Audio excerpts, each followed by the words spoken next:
and I ended up with purple nail varnish, and Rachel ended up with, is it blue? Blue, I think. Bright blue nail varnish. But Karen never wears nail varnish, so it was a bit of a shock for you, wasn't it? Yes, 3 o'clock in the morning, it was fine, but then when I woke up the next morning and saw purple nails, it was like, oh! So, yeah, we did a little bit of dice throwing. You're as various as the options you can create. The dice will see to it that you try them, but you have to create them. You have to see your possibilities.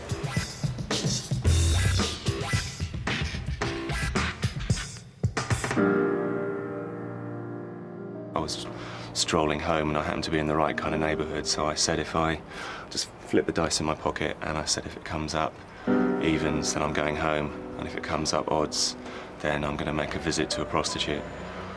When you play any game where you're gambling, you're playing for stakes, and there's a downside and there's an upside. You can win or lose. With dicing, you've got a bigger chance of winning. It reminds you of how much chance is involved in life, how much fate plays a part, and how you can kind of twist the arm of fate a little bit. The whole thing about the dice, presumably, and what it says about you, are the options that you give it in the first place. I mean, the dice are just there. They're just two, cubes. The fact that when we did it, the options were so stupid. And I think there was one option which we still have never obeyed, and which we must do at some stage, which was that we were supposed to go and have lunch in a Harvester restaurant. But we've never been able to bring ourselves to do it. But that was the most dangerous, a repellent thing that we actually gave. That was the worst option that we gave the dice. It makes your life a bit less ordinary. Something quite strange can develop, as with myself, where I end up in a room with a lady of the night, but I was in control up to that point. I chose to do that. Maybe there was part of me that wanted to have a look at that sleazy side of life.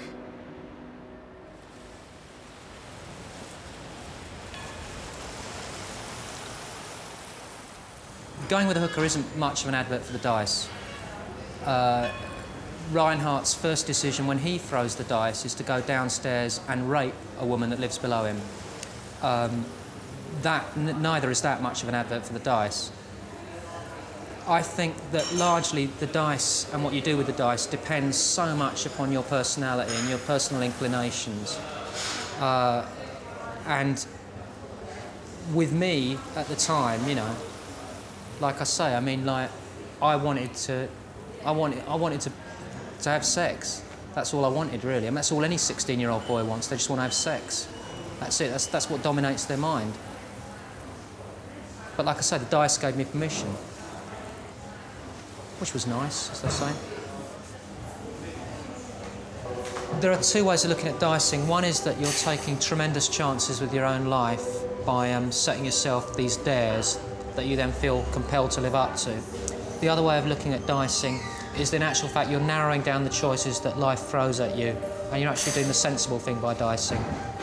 Obviously people can't really take that risk if they want to have any sort of security, and most people do crave some sort of security. Well, I think that dicing is at the end of the day, does involve sabotaging your own life.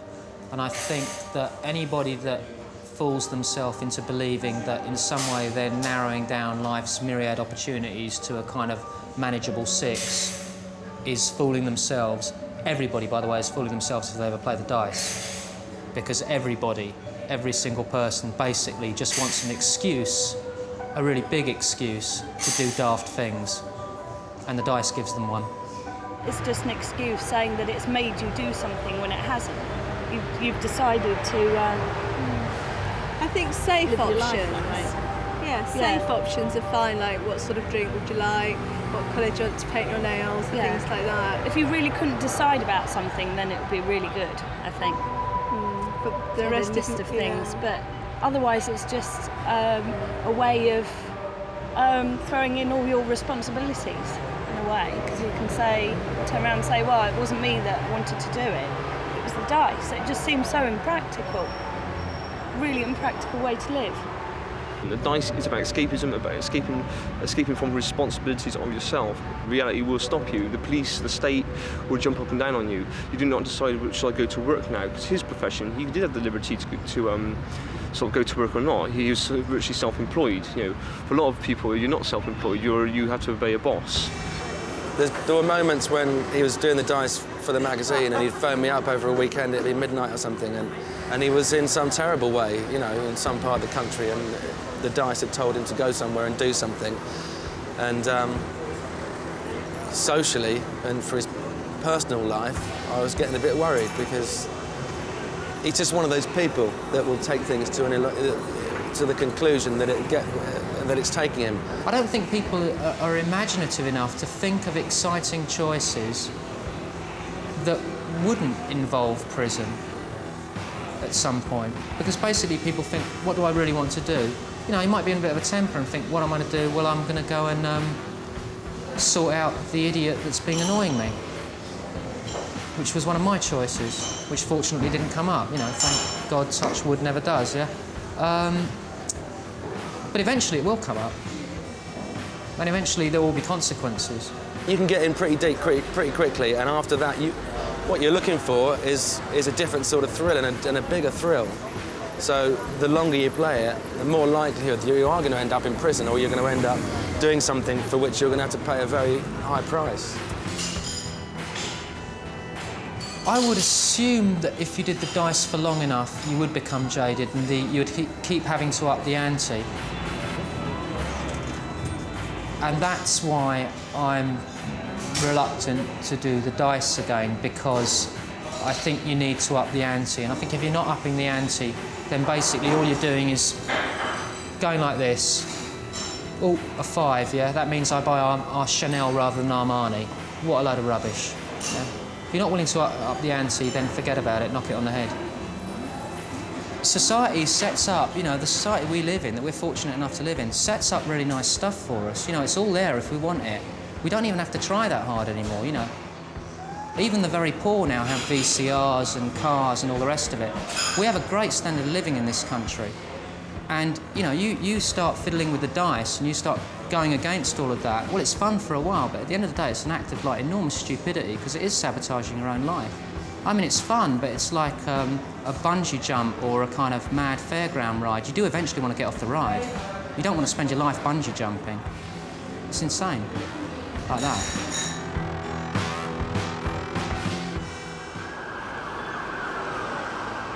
It's so nice to be in a city where chaos is with you every moment. Chaos is the chance to let yourself go and be somebody else. You can change your name, your occupation, your personality, your sex preferences. You can do anything and be anything in a city. You can walk along and look at a woman and she calls you a pervert.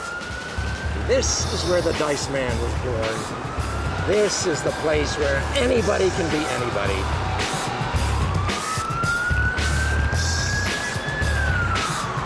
The first principle of dice living is explore yourself.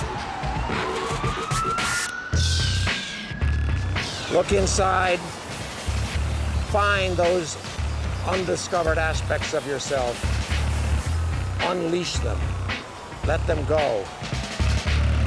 Get in touch with your multiplicity, get out of your rut, and go, go, go. It's the combination of order and chaos that makes life very lively, and most people are more afflicted with too much consistency than too much chaos. Remember, anybody can be anybody. Lie, pretend, escape, get out, contradict yourself, be inconsistent. And this truth above all, fake it. Seriousness is death. You know, if you begin taking yourself and your ideas too seriously, that's being stuck. Because it's all illusion, and the important thing in life is to find the illusions that work for you and run with them. Yeah, once you've read what Luke has to say, then you'd think, why not? For someone who has trouble feeling and expressing emotions, if the dice are a gimmick that as I think it did help me express emotions that otherwise I had trouble expressing, yeah, that probably is one of the ways that one of the possible strengths of the book that grew out of my own weakness as a person. I think it would be a very eccentric thing to do now, to actually sit down and play the dice, and that's nothing to do with not wanting to risk, you know, what I've got, because I just know that I wouldn't give myself risky options. It's actually just kind of, life's too short. The dice are a means to become more natural, a means to break out of constricting elements. But after you've used them a certain while, you know, they should be abandoned just as any technique from getting from one place to another is abandoned. If the beginning of the book is true, then I would assume that Luke Rhinehart was a pretty decent man, a pretty decent middle-class man, a man that had a great job, that had most of the things in life that we all want. And I think that if he genuinely did the dice, if only for a short time, then I think he probably discovered stuff about himself that he didn't really want to know, thought he did but didn't. When you do the dice, it's a bit like discovering an infidelity, discovering someone's been unfaithful to you and wanting to know the details. And the moment you know the details, you think it's going to make things better, and in actual fact it makes things a whole lot worse. You want to know about this part of your head, this thing that you've got, and the moment you know about it, you think, oh God, I stink, I'm awful. But as to a kind of personality, I think emotionally you'd become a vacuum because people wouldn't know where you are, and in fair, you know, I mean, the way that relationships work, people need to know that there is something reliable about you. And the point about the dice is that it turns you, you know, it gives you 6 personalities.